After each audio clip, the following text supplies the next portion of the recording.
Hello dear students, कैसे हो आप सब? Hope you all are doing fine. My name is Bhavik Rana and welcome to today's video.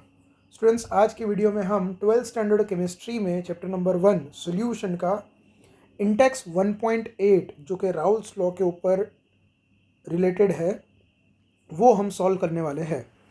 So question है, the vapour pressure of pure liquid A and B are 450 and 700 mmHg. तो students, pure component है A and B, उसका vapour pressure दे रखा है.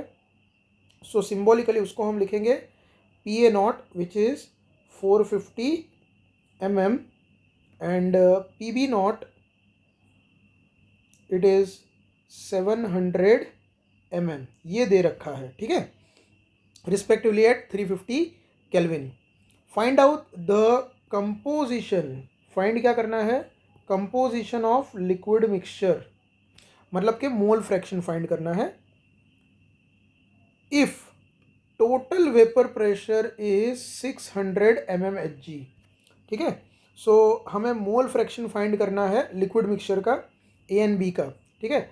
Also find the composition of vapour phase, मतलब कि x1 x2 और y1 y2 स्टूडेंट हमें फाइंड करना है, ठीक है. तो क्वेश्चन काफ़ी इजी है. पी टोटल दे रखा है, ठीक है, पी टोटल दे रखा है 600 mm. अब स्टूडेंट्स, हमारे पास दो फॉर्मूला है, दो फॉर्मूला से हम ये चीज़ कर सकते हैं. सबसे पहली फॉर्मूला जो हम यूज़ कर सकते हैं वो है पी टोटल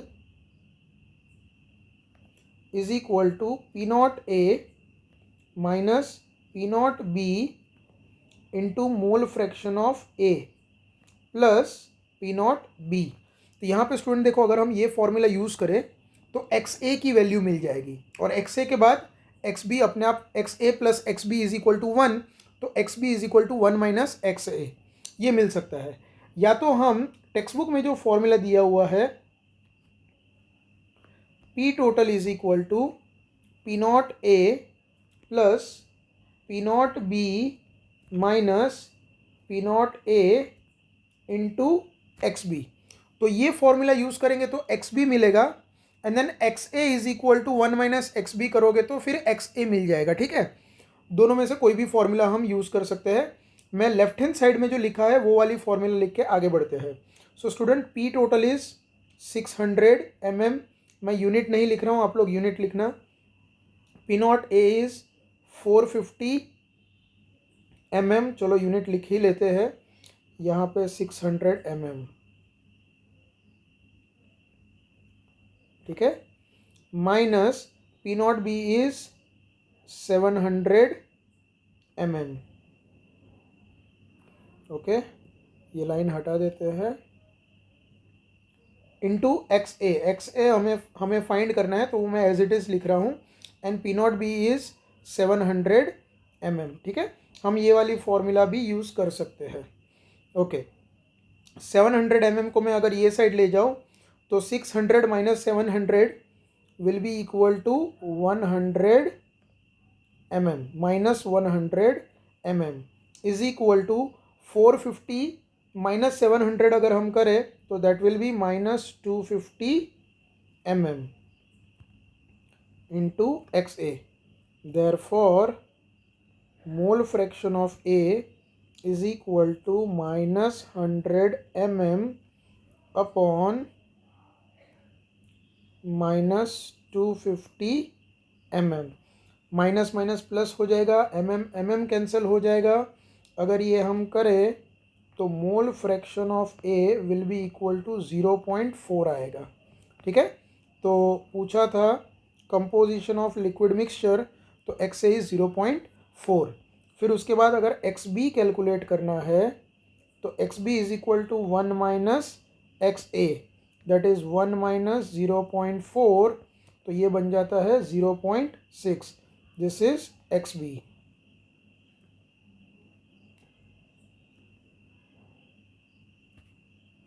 थोड़ा डेकोरेशन में टाइम जा रहा है.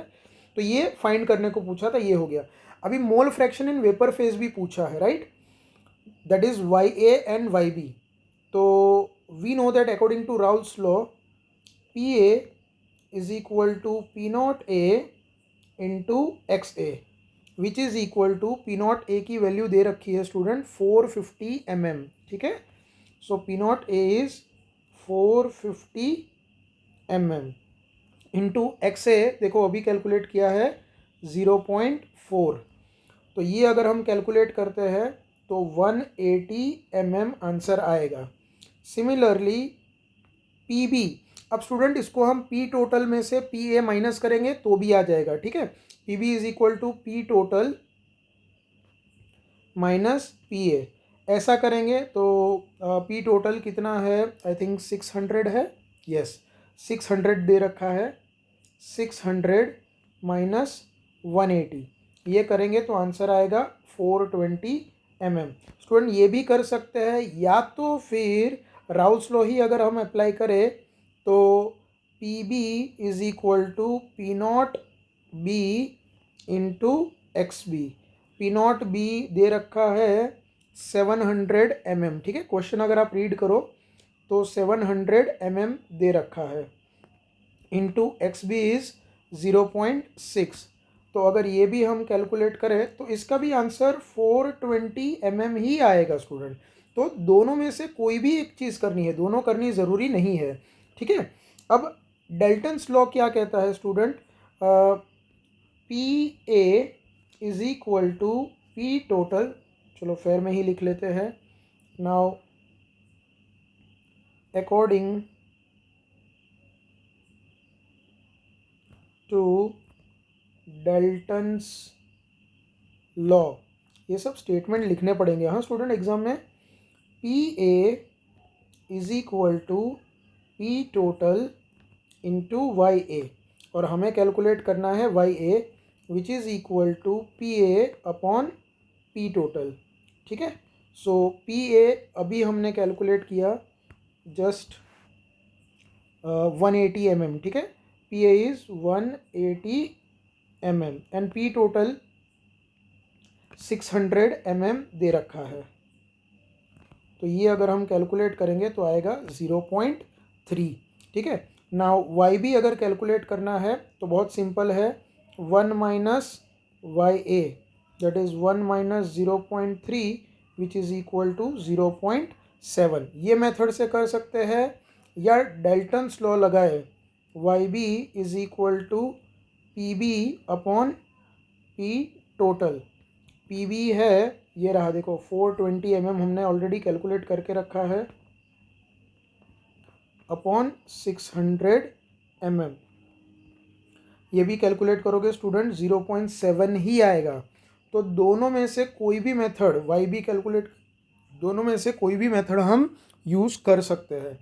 तो स्टूडेंट न्यूमेरिकल बहुत ईजी था, देखो अगर फॉर्मूला आता हो, लेंदी है, 4 मार्क में पूछा जा सकता है, ठीक है। लेंदी है पर इजी है, ऐसा कुछ नहीं। अगर आपको फॉर्मूला याद है, स्पेशली ये वाले फॉर्मूला, ठीक है, ये जो फर्स्ट स्टेप में हमने यूज़ किया है, और कोई मेथड नहीं है यहाँ पे, क्योंकि जो डेटा दिया है उसके हिसाब से यही फॉर्मूला चलेगी, ठीक है। तो हमने सबसे पहले राउल्स लॉ को यूज़ करते हुए ये फॉर्मूला लिया जिससे हमें एक्स ए मिल गया। अगर ये वाला फॉर्मूला यूज़ करते, ये जो है, अगर ये वाला फॉर्मूला यूज़ करते तो पहले एक्स बी मिलता, और फिर एक्स बी जो भी आंसर जो भी क्या वही आता जो यहाँ पे मिला है, 0.6 ही आता स्टूडेंट, एक्स बी 0.6 ही आता, आप वैल्यू रख के देख लो। तो एक्स ए मिल जाता, that is 1 minus X B, तो वो 1 माइनस 0.6 करते तो 0.4 आ ही जाता, ठीक है। तो अगर ये वाला फॉर्मूला यूज़ करते तो पहले एक्स बी मिलता और फिर एक्स ए फाइंड करते, इसमें हमने पहले एक्स ए फाइंड किया फिर एक्स बी, और फिर राउल्स लॉ को यूज़ करके, ठीक है, हमने partial pressure of A and B calculate किया, ठीक है। और फिर डाल्टन्स लॉ को यूज़ करके mole fraction in vapour phase that is Y A and Y B हमने कैलकुलेट किया। तो again as I said numerical बहुत ईजी है, ठीक है। अगर आप खुद से प्रैक्टिस करोगे तो डेफिनेटली हो जाएगा। अब स्टूडेंट नेक्स्ट वीडियो में हम एक्सरसाइज का 1.36 एंड 1.38 ये करने वाले हैं। तो मैं ये सजेस्ट करूँगा कि आपको अगर फॉर्मूला याद है तो 1.36 और 1.37 खुद करने की कोशिश करो स्टूडेंट, और एक बार हो जाए तो आंसर चेक कर लेना, तो मेरे वीडियो देखने की ज़रूरत नहीं है। पर अगर आपका आंसर रॉन्ग है या आपको सॉल्यूशन नहीं आ रहा है तो नेक्स्ट वीडियो में मैं 1.36 और 1.38 करूँगा। सो होप आपको ये समझ में आया होगा। Thank you very much for watching this video.